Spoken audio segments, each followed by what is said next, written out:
Hello friends, my name is Ajay Shinde. स्वागत है आपके अपने यूट्यूब चैनल में।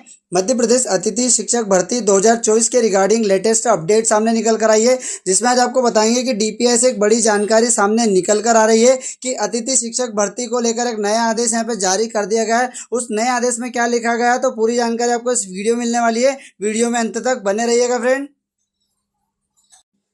तो सेलेवन डीपीआई की तरफ से एक ऑफिशियल नोटिफिकेशन की ओर आ गया, जैसा डीपीआई से जारी किया गया था 9/7/2024 में। तो आप देखेंगे कि प्रभारी प्रचार एवं सीएम राइज उप प्राचार्य के विरुद्ध अतिथि शिक्षकों की व्यवस्था की जाएगी। यानी अतिथि शिक्षकों को सीएम राइज स्कूल में पढ़ाने का यहाँ पे मौका दिया जा रहा है। तो आगे बढ़ते इसके अंदर कि संदर्भित निर्देश की खंडिका क्रमांक 1.5 के अनुसार विद्यालयों में नियमित शिक्षक के अवकाश, प्रशिक्षण आदि के कारण नियमित शिक्षक की अनुपस्थिति अवधि हेतु अतिथि शिक्षक को आमंत्रित करने के दिशा निर्देश यहाँ पे दिए गए। कोई टीचर है जो परमानेंट है, वो किसी कारणवश अवकाश में रहते हैं या उनकी कई जगह ट्रेनिंग लगा देते हैं, तो उनकी गैर मौजूदगी में अतिथि शिक्षकों को यहाँ पे रखा जाता है। तो आगे देखेंगे कि विद्यालय में अध्यापन व्यवस्था को सुचारू रूप से संचालित करने की दृष्टि से निम्नलिखित कारणों से संबंधित विषय पर अतिथि शिक्षक आमंत्रित किए जा सकते हैं। तो उनकी कोई टर्म्स एंड कंडीशन रहेंगे, उस पर अतिथि शिक्षकों को यहाँ पे रखा जा सकता है।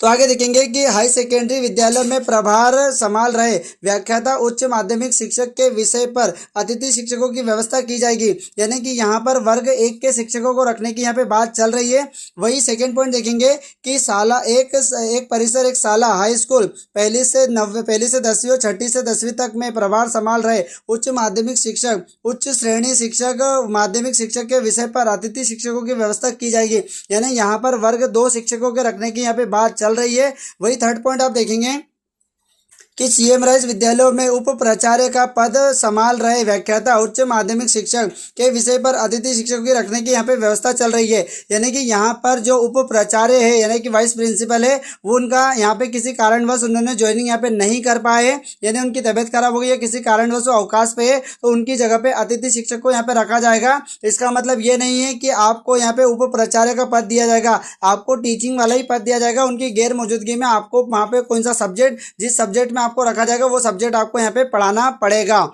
ये आप यहाँ से ध्यान रखिएगा। और इसमें एक चीज निकल कर आ रही है कि उक्त कारणों से अतिथि शिक्षक की व्यवस्था शॉर्ट टर्म वैकेंसी अपडेट करने के पश्चात यहाँ पे की जा सकती है। अब काफ़ी स्टूडेंट के डाउट है कि सर शॉर्ट टर्म क्या होती है और लॉन्ग टर्म क्या होती है, तो इसके बारे में भी आपको हम समझाते हैं यहाँ पे।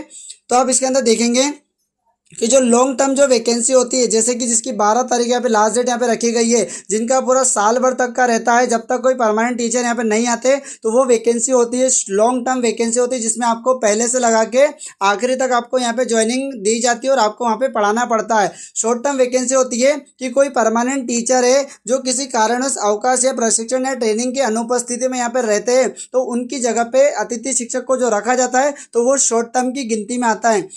अब वो अतिथि शिक्षक या जो परमानेंट टीचर वो 2 महीने के लिए भी जा सकता है, 4 महीने के लिए, 8 महीने, 10 महीने के लिए भी जा सकता है। जब तक वो परमानेंट टीचर वापस नहीं आता है तब तक आपकी ज्वाइनिंग रहेगी। जैसे ही वो परमानेंट टीचर वापस आते हैं, आपको ज्वाइनिंग से यहाँ पे हटा दिया जाएगा। तो वो जो वैकेंसी होती है उसे कहते हैं शॉर्ट टर्म। क्योंकि स्टूडेंट मैसेज कर रहे थे कि सर शॉर्ट टर्म हमारा इसमें लिखा आ रहा, आपने देखा हो कई जगह लिखा आ रहा था कि सर आपकी लॉन्ग टर्म वैकेंसी के लिए आपकी अनुमति नहीं दी गई, किसी को शॉर्ट टर्म के लिए अनुमति नहीं दी गई। तो उसका मतलब यही निकल कर आता जो मेरे वीडियो के माध्यम से अभी आपने देखा है और सुना है। तो आई होप कि फ्रेंड यहाँ तक की पूरी प्रोसेस आपको समझ में आ गई होगी। कोई भी प्रॉब्लम होती है कमेंट सेक्शन में मुझे मैसेज कर सकते हैं, उसका रिप्लाई आपको जरूर किया जाएगा। और ऐसी ही वीडियो देखने के लिए चैनल को जरूर सब्सक्राइब करें। जय हिंद, जय भारत।